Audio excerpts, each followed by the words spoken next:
Vozi bre kola. Ja... Vozit ću kola. Dobre, grickalice.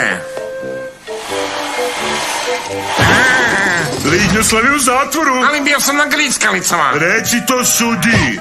Jel može neko, molim vas, da mi lepo kaže šta radimo? Ko je smisao? Sve je u igri skroz slučajno. Skačemo s jednog na drugo. Nemam pojma kako se pobeđuje, a izgleda da Patrik uporno smišlja pravila usput. Vreme je za glavnu zvezdu.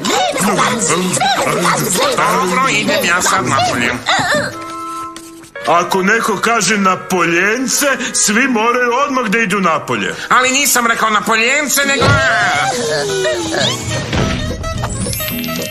4.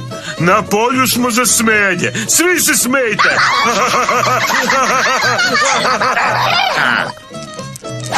Dva. Kriljenje.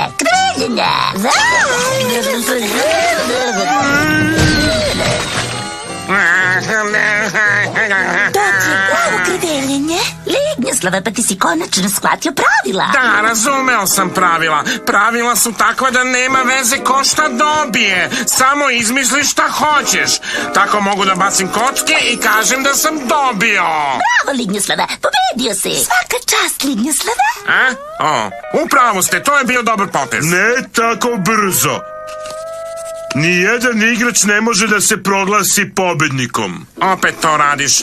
Opet izmišljaš pravila. Ovo je najgora igra. Glupava igra.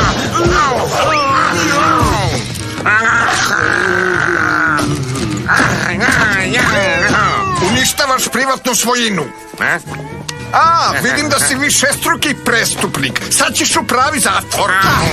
Ma samo da se oslobodim ove igre. Hvala, policijo. Gde si mi ti? Recite moje ime. Kraj igre.